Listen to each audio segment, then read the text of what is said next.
In September 1991, shortly after the end of the Cold War, a cabal of elite bankers and intelligence spooks led by George H.W. Bush financed a $240 billion covert operations war chest through the purchase of 10-year securities that, as it happened, were scheduled to come due on September 12, 2001.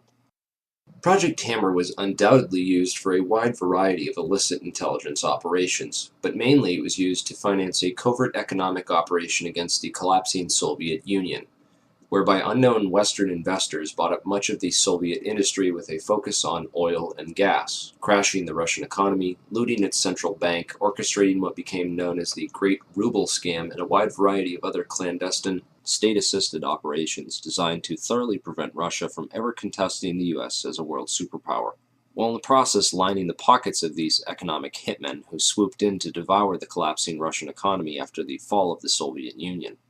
A spectacular investment for all, at least until money laundering investigations began tracing all the money, or when the 10-year deadline came up and the securities became due and began the routine process of authenticity and ownership checks. Evidence shows that several federal and private investigations had already stumbled upon the Hammer Fund and were compiling evidence on it up until the 9/11 attacks. These included the Office of Naval Intelligence, or ONI, which was moved to the outer E-ring of the recently renovated section of the Pentagon that was targeted and destroyed on 9/11. According to E.P. Heidner, the ONI had been investigating crimes associated with the plundering of Russia. 39 out of the 40 people who worked in those offices were killed on 9/11, including the entire chain of command. The Pentagon's financial accounting offices in that same wing were also an obvious target, as were the passengers on board Flight 77, many of whom coincidentally held top-secret clearances and were connected with Pentagon black operations. Agents of the Office of Naval Intelligence had also been investigating financial transactions which were linked to securities being managed by those securities dealers in the World Trade Center that were also targeted. 31% of the 125 fatalities in the Pentagon were from the Naval Command Center that housed the Office of Naval Intelligence. 41% of the fatalities in the Twin Towers came from two companies that managed U.S. government securities, Cantor Fitzgerald and Eurobrokers. There were three major security brokers in the World Trade Center: Cantor Fitzgerald, Eurobrokers, and Garbin Intercapital. At 8:46 on the morning of September 11th, Flight 11 flew directly into Marshall McLennan's secure computer room in the North Tower, right below the floor on which Cantor Fitzgerald was situated. Cantor Fitzgerald was the largest security dealer in the U.S. Shortly after that, a massive explosion went off just under the FBI offices in the North Tower on the 23rd floor. Fires were reported on the 22nd floor at 8:47. There were also explosions and subsequent fires reported at Garbin Intercapital on the 25th floor and in the basement of Tower 1 as well. Shortly thereafter, at 9:03, Flight 175 hit the South Tower right below the floors on which Eurobrokers was situated. In all three cases, the explosive, fiery destruction consumed the offices and the several floors above, destroying files and trapping victims inside. In the midst of all this, Building 6 was destroyed by an explosion that took place before either tower fell. This secondary explosion took out a portion of the building which just happened to include the El Dorado Task Force's offices. The El Dorado Task Force was an interagency money laundering watchdog group responsible for coordinating all major money laundering investigations in the U.S. In the immediate aftermath of September 11th, these groups would be redirected to investigate terrorist financing. Building 6 was located directly between the North Tower and World Trade Center Building 7. While large portions of World Trade Center 6 were gutted by explosions and later by falling debris from the North Tower, the building itself did not suffer a global symmetric collapse at near freefall acceleration as did Buildings 1, 2, and 7. FEMA photographer and 9/11 whistleblower Kurt Sonnenfeld took some interesting pictures of the U.S. Customs Vault in the basement of World Trade Center 6, which was found completely empty and left with the door wide open. All of its contents appear to have been looted during the attacks. There is also evidence that gold was being looted from the vaults beneath World Trade Center 4. There were several early reports of a 10-wheel truck packed with stolen bullion caught fleeing World Trade Center 5 when the vehicle had become stuck on a collapsed ceiling brace, forcing the driver to flee the scene. Many researchers have stumbled across one or two of these anomalies from time to time: the empty vaults, the secondary explosions, the fireproofing upgrades on the exact floors coinciding with failure and impact in the towers, the suspicious power downs and evacuation drills, the World Trade Center tenants and security firms like AIG, Marsh & McLennan, and Kroll, and their close ties with the intelligence community, etc., etc. These anomalies are not unrelated, but nevertheless became lost inside the chaos of that September morn, the aftermath, and subsequent cover-ups. Okay, so what does all this mean? Overall, a critical mass of brokers from the major government security brokerages in the Twin Towers had to be eliminated to create chaos in the government securities market. A situation needed to be created wherein $240 billion of covert securities could be electronically cleared without anyone asking questions, which happened when the Federal Reserve declared an emergency and invoked its emergency powers that very afternoon. On September 14th, the Securities and Exchange Commission declared a national emergency and for the first time in U.S. history invoked its emergency powers under the Securities Exchange Act Section 12K and eased regulatory restrictions for clearing and settling security trades for the next 15 days. These changes would have allowed the estimated $240 billion in covert government securities to be cleared upon maturity without the standard regulatory controls around identification of ownership. The towers needed to be demolished to create a big enough mess that the illicit activities taking place behind the scenes that morning could be hidden in the confusion of that day. Okay, now let's talk a little bit about who did it and how. 9/11 whistleblower Richard Andrew Grove was a software salesperson for a company called Silverstream. Silverstream's technology was on the cutting edge of internet solutions, offering software to web-enable the critical business functions of Fortune 500 companies, basically integrating and making available on the web the disparate legacy applications and mainframes while simultaneously streamlining workflow and traditional paper processes, with an end result being a lower cost of operation and more efficient transactions. Silverstream had built internet transactional and trading platforms for Merrill Lynch, Deutsche Bank, Bankers Trust, Alex Brown, and Morgan Stanley, to name a few. Leading up to 9/11, Silverstream was designing specialized accounting software for a major client, Marsh & McLennan. Marsh is the world's largest insurance brokerage and was located right below Cantor Fitzgerald in the North Tower. Approximately 295 Marsh employees were murdered that morning, along with other innocent victims and employees who either knew too much or too little about their chosen work environment. But most importantly, Silverstream provided a specific type of connectivity that was used to link AIG and Marsh & McLennan, the first two commercial companies on the planet to employ this type of transaction. What then were Marsh and AIG doing, and why did they need to leverage technologies that no other commercial entity on the face of the earth needed to use to conduct business? The recovered hard drives from the World Trade Center, combined with Richard Grove's testimony, give us some intriguing clues. Grove discovered that Silverstream was overbilling Marsh to the tune of $7 million extra for fictitious and unneeded hardware. He also became aware of an exploitable flaw in the accounting software that had been sold to a variety of Marsh's clients and partners. When he brought this up to his superiors at Silverstream and others at Marsh, he was told to keep quiet and not to worry about it. But other friends of his at Marsh were also getting concerned and began documenting what was going on and raising concerns within the company. At last, they were finally granted a hearing with one of Marsh's high-ranking executives and were told to bring all their evidence to a hearing scheduled for 8:30 a.m. on September 11, 2001, on the 93rd floor. The high-ranking member of Marsh, who Grove did not name, would participate via teleconference from the safety of his home, while Marsh employees and potential whistleblowers, Gary Lasko, Catherine Lee, Ken Rice, Richard Breuhardt, and John Oltzhofer, would die in the meeting room in the North Tower with all their evidence when American Airlines Flight 11 would impact that very section of the building. Richard Grove fortunately got stuck in traffic that morning and didn't make it. Computer hard drives recovered from the World Trade Center show a spike in suspicious transfers that took place within the World Trade Center as the 9/11 attacks were unfolding. Richard Grove is convinced that these suspicious money transfers were performed electronically using Silverstream software, and that the overbilling of Marsh was hush money for the operations. It would certainly have helped clear up that $240 billion in securities and make it look like any of those companies might have done it. The recovered hard drives and financial transactions from 9/11 all show clear evidence that something was going on that morning. Marsh's CEO at the time was Jeffrey Greenberg, the son of Maurice Greenberg of AIG. Most insurance companies were hurting badly in late 2001 after $40 billion in insurance settlements had been paid out for the devastation caused by the 9/11 attacks. Yet one insurance company did not suffer quite the same losses as the other companies did. American International Group, or AIG as it turns out, is much more than an insurance company. With its long ties to the intelligence community, AIG was founded by OSS operative Cornelius V. Starr, 2 R's, the uncle of Clinton's friend Kenneth Starr.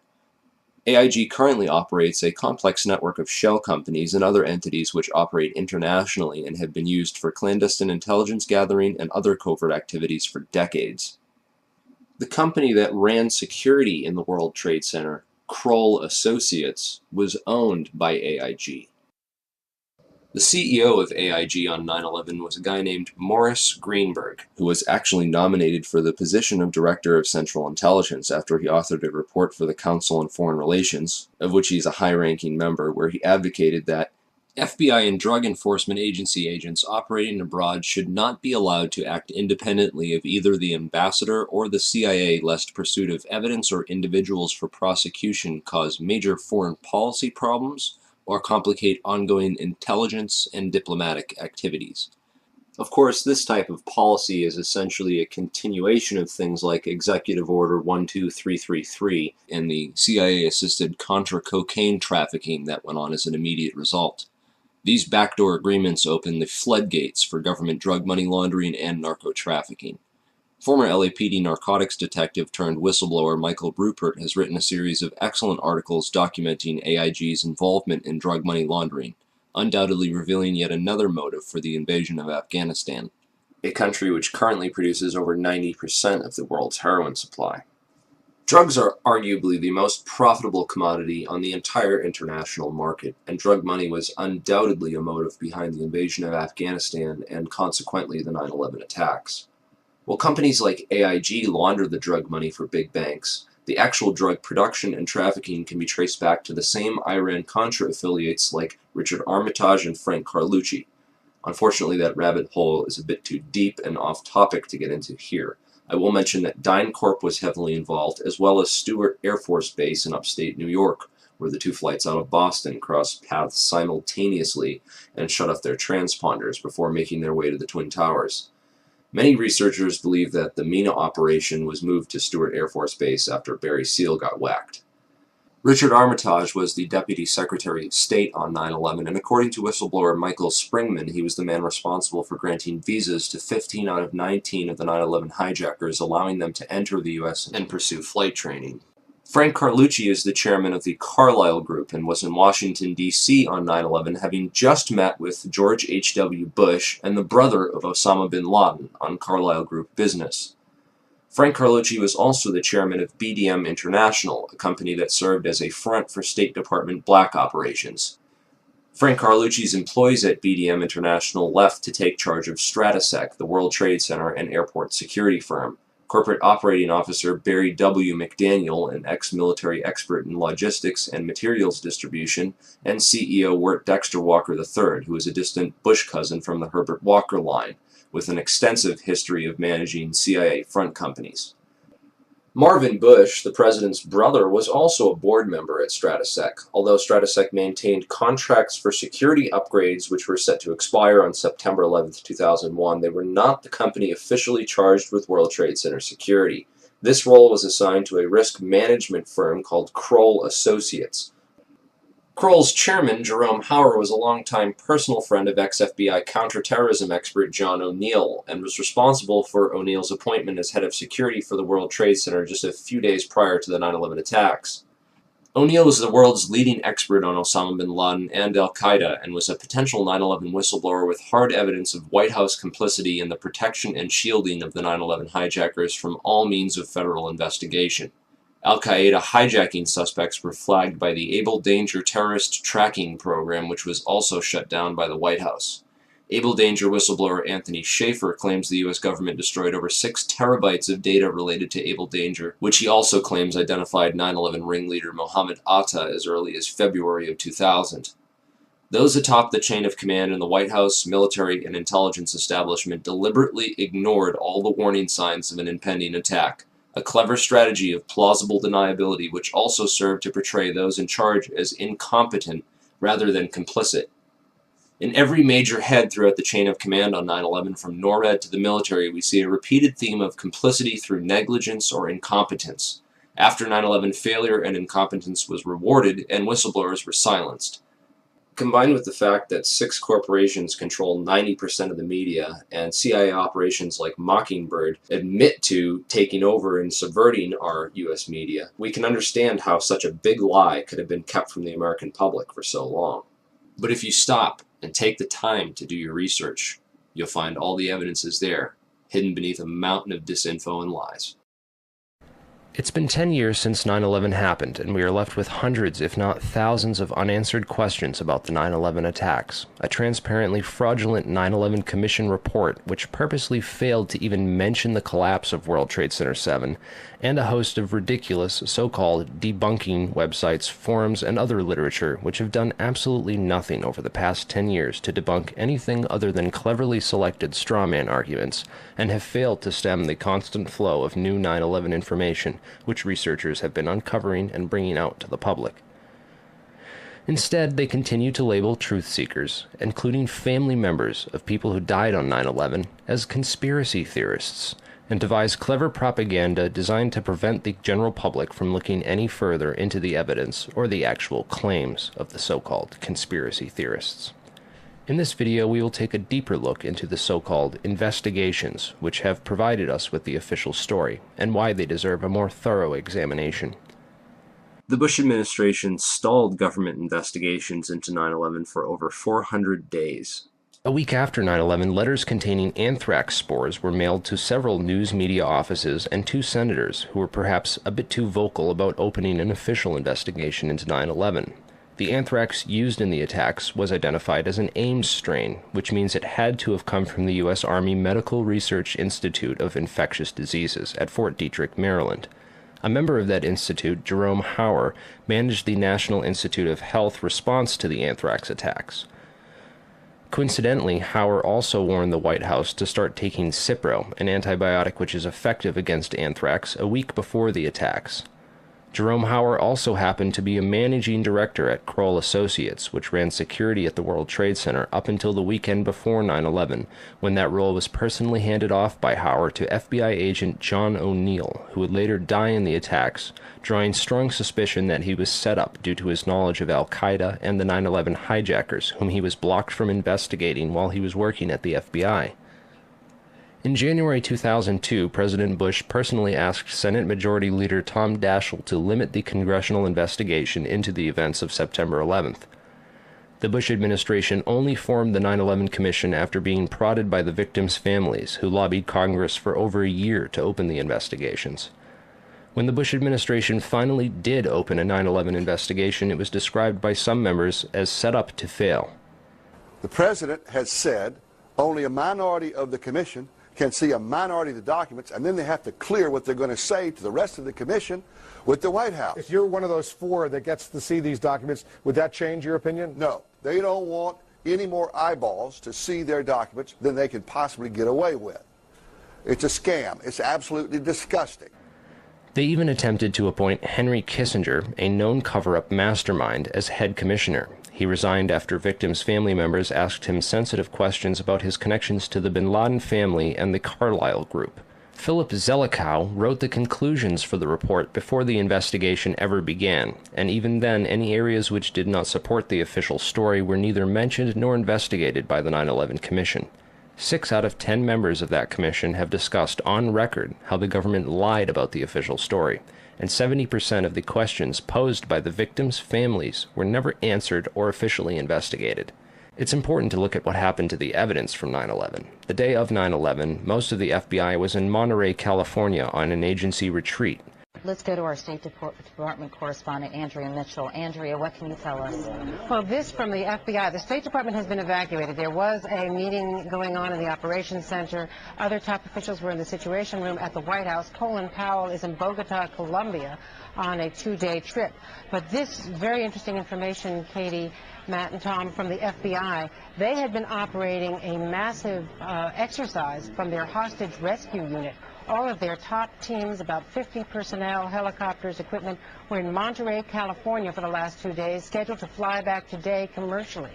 So all of those people are out of place. It's fair to say, according to sources that we've talked to here at NBC, that the FBI rescue operations and other FBI operations are really in chaos right now because they can't reach their officials in New York. All of their phone lines are down, and now you've got all of their special experts on this stuck in Monterey, California, trying to get a military flight back because there are no longer commercial flights. So they are seriously out of pocket, and there is a real breakdown of the FBI anti-terror coordination team, which is, of course, the principal team that would lead any effort and was so effective under Jim Kallstrom in New York City during the World Trade Center bombing and the TWA explosion, which of course turned out not to be terror. Andrea, is the State Department... This was essential for keeping the more experienced and honest members of the agency as far away from the crime scene as possible, while other agency insiders could be assigned to the investigations before their counterparts returned. Federal authorities such as FEMA and the CIA took immediate control over the crime scene and began whisking away evidence that very same night. Turner Construction, one of the primary contractors at Ground Zero, occupied the 38th floor of the North Tower and was involved in performing the fireproofing upgrades inside the towers. It has been noted that these upgrades were completed in the 3 years before 9/11 on floors that match up almost identically to the floors of impact and failure on 9/11. Once the cleanup was fully coordinated, the operations were consolidated under the control of two primary contractors, AMEC Construction Management and Bovis Lend-Lease. These are the two companies that were originally assigned to the areas of Ground Zero that included the North Tower, AMEC, and the South Tower, Bovis. A truly surprising fact is that at the time of the attacks on 9/11, AMEC had just completed a $258 million refurbishment of Wedge 1 of the Pentagon, which is exactly where American Airlines Flight 77 impacted that building. Arguments over the size of the hole of the Pentagon and whether it was a plane or a missile are, in my opinion, a convenient distraction from the much bigger picture of why that section of the building was targeted and by whom. On September 10, 2001, Secretary of Defense Donald Rumsfeld announced that $2.3 trillion in unadjusted funds were missing from the Pentagon budget. The very next day, the offices whose responsibility it was for tracking that money down were destroyed when American Airlines Flight 77 impacted that very section of the building. The only off-site backup for the Pentagon's black budget financial records was a secure federal office building in the World Trade Center complex. Strangely, it too was destroyed on 9/11. World Trade Center 7 was the largest CIA headquarters outside of Langley, Virginia, and housed offices involved in several large-scale federal investigations into massive stock market and accounting fraud. Not surprisingly, World Trade Center 7 was the first to be cleaned up and the evidence destroyed at Ground Zero. So if the Twin Towers in Building 7 were brought down in a controlled demolition, and the scientific evidence points to nanothermite, then who could have produced this and who could have put it in the buildings and how did they get it there? In the impact zone of the North Tower was a company called Marsh & McLennan, which at the time was the world's largest insurance brokerage company. One of Marsh's executives was a guy named L. Paul Bremer, who was also the chairman of the Congressional National Commission on Terrorism from 1999 to 2000, and the U.S. Ambassador at Large for Counterterrorism from 1986 to 1989. Instead of going to work on the day of 9/11 and dying inside the towers with hundreds of his employees, Bremer decided to go on MSNBC and tell the world that Osama bin Laden was behind the attacks and possibly Iraq and Iran, and then he demanded the most severe military response we can come up with. L. Paul Bremer was called away from Marsh in 2003 to become the Iraq occupation governor, a role he has been widely criticized for. So Bremer not only worked inside the buildings, but had offices directly in the impact zone of the South Tower where Flight 175 would hit. He missed work on 9/11 to give us the official story on national television, and went on to be the Iraq occupation governor. You really can't get more connected to 9/11 than that.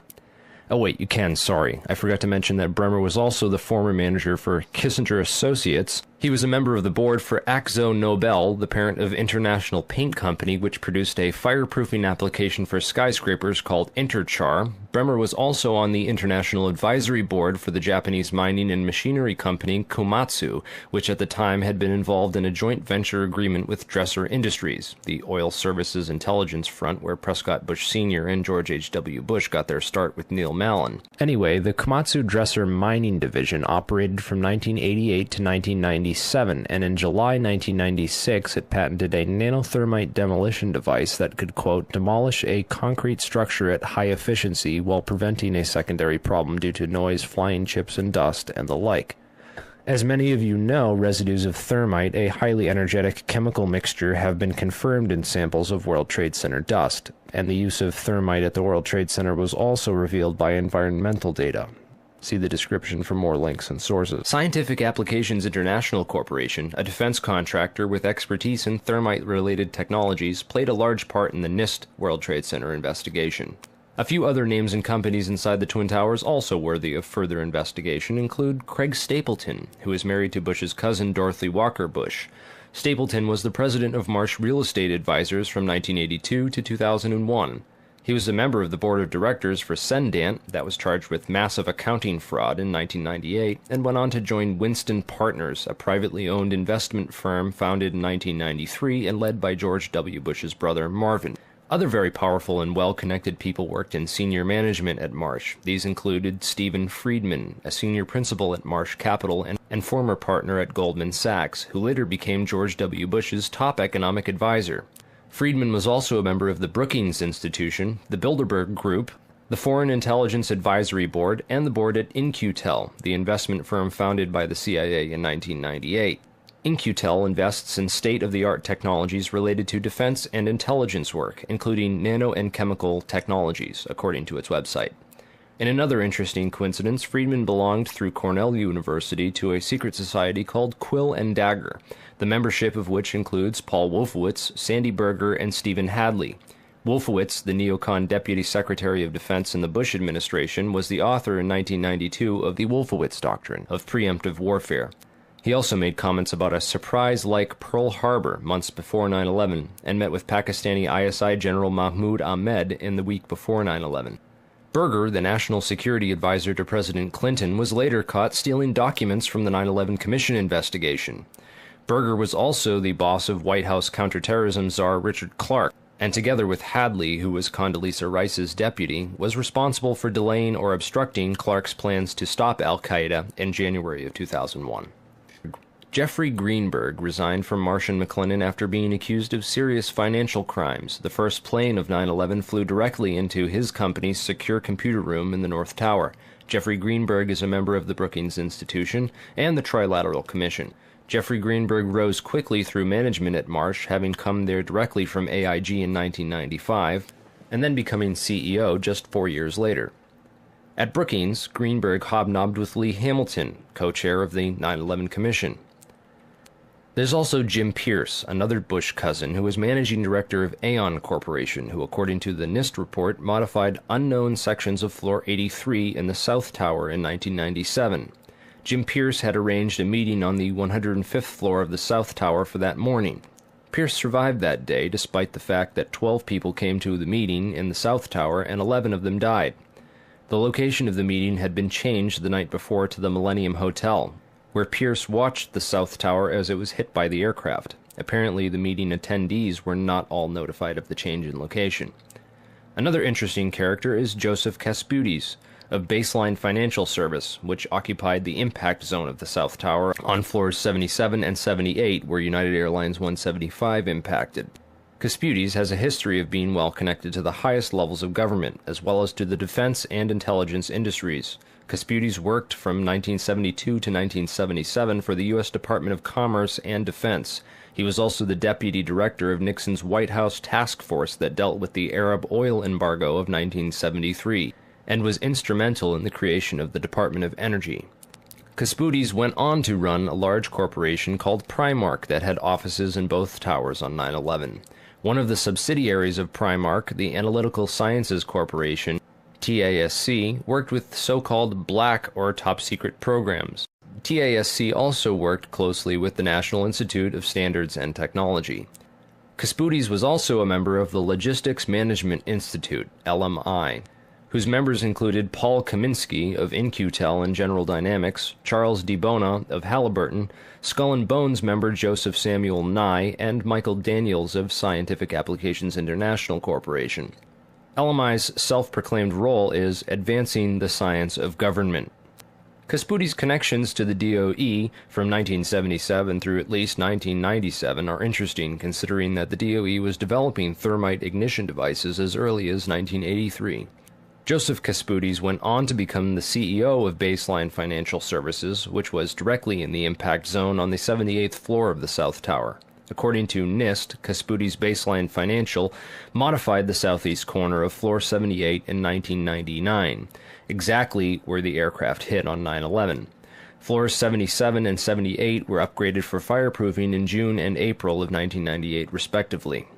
Another company of interest on Floor 91, just above the impact zone for the South Tower, was Washington Group International. This company was known primarily as a construction and mining firm, and it had just acquired Raytheon Engineers in July of 2000.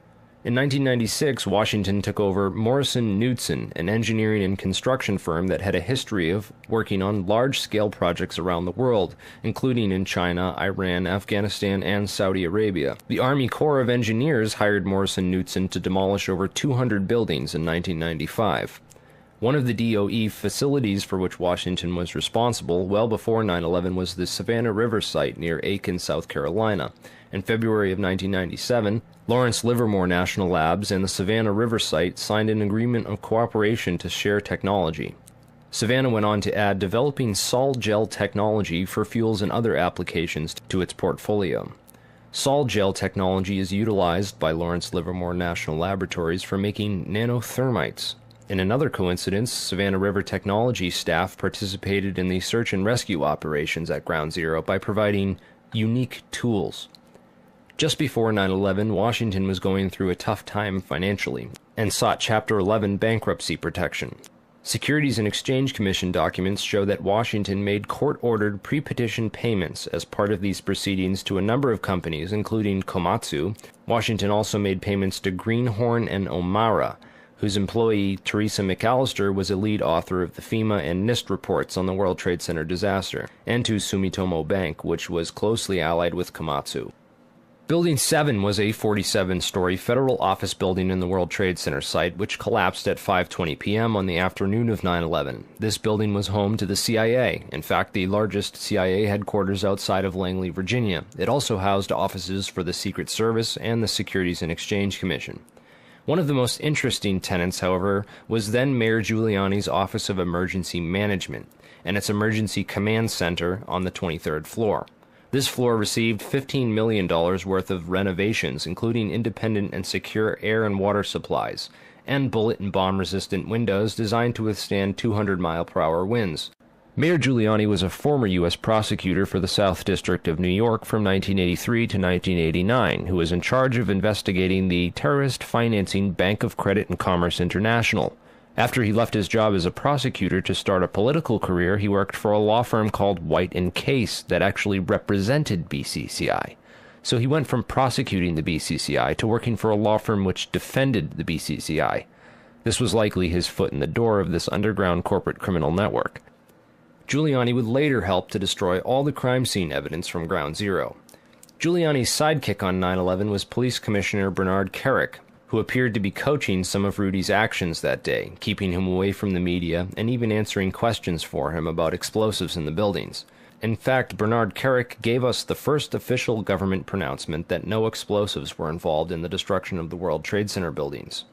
Kerik's department was also the same one that found that pristine, completely undamaged hijacker's passport, which survived a plane impact, and Fireball, which destroyed 2 titanium black boxes and 3 towers.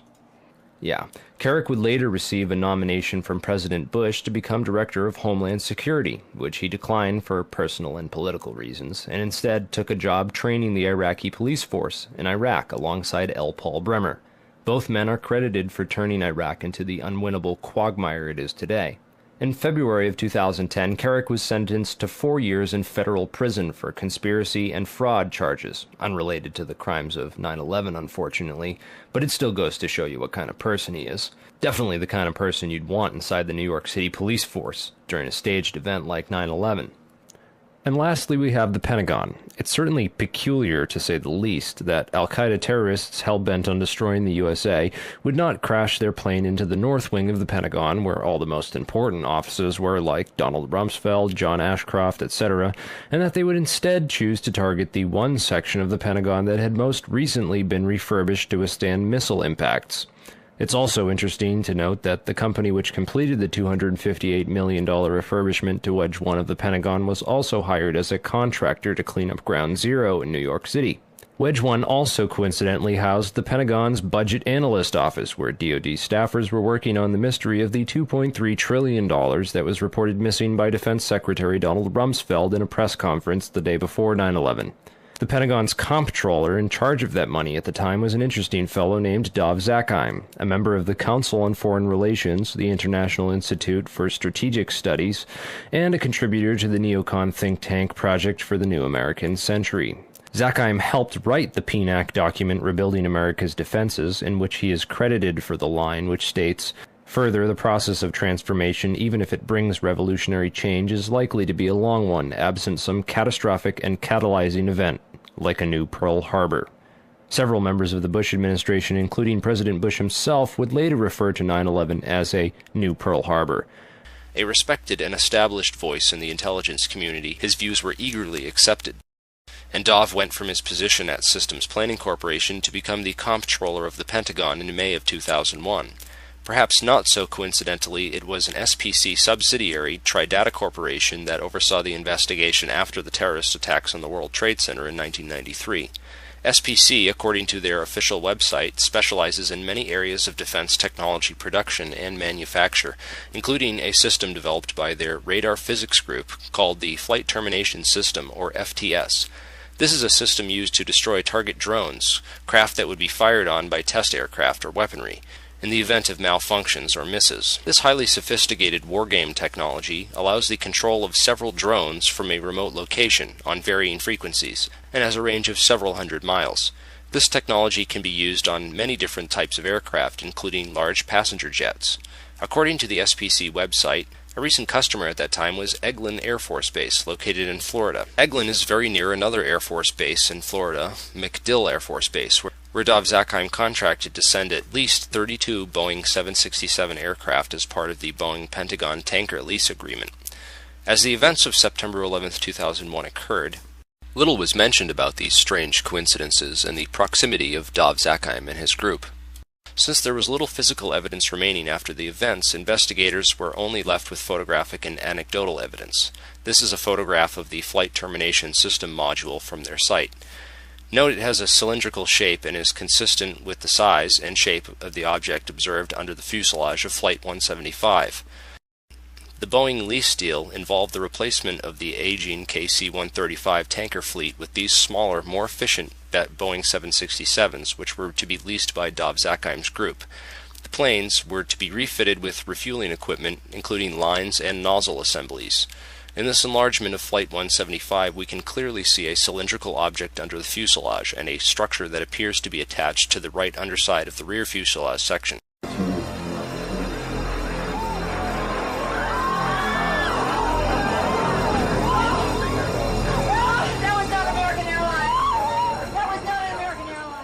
When seen in comparison, it is obvious that the plane approaching the Trade Center has both these structures, the FTS module, and the mid-air refueling equipment, as configured on the modified Boeing 767 tankers. Of particular interest is the long tube-like anomalous structure under the rear fuselage area of 175.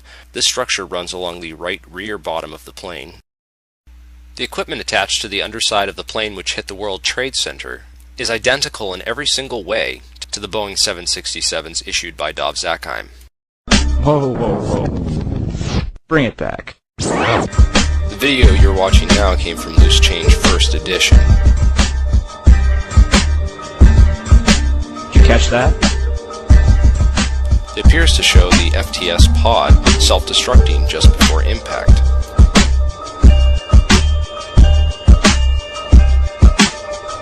Also, notice that the flash is reflected in the fuselage of the plane. The flash is also present in footage taken by Evan Fairbanks, Jennifer Spell, CNN.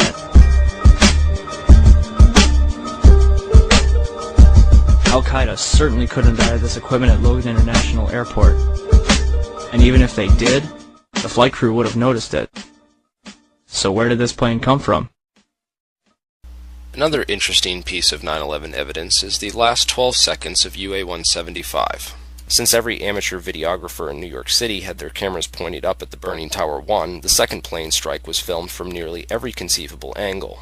Expert analysis of this plane leads to some startling revelations. First, there is the expertly controlled flight characteristics of this plane. During its last 12 seconds of flight, UA-175 made a single corrective maneuver so perfectly timed and executed that it's unlikely it was piloted by human hands. One of the things that jumped out at me when I looked at the footage of the video of Flight 175 as it went into the World Trade Center is it appeared to me that there was something on the under fuselage of that aircraft that did not belong there, at least not with a commercial airliner. Now, I'll tell you where I have seen attachments that look like that on military aircraft. So the question you have to answer now is, was that the commercial airliner that hit the World Trade Center, or possibly was it an aircraft that looked very similar but was a military type airplane?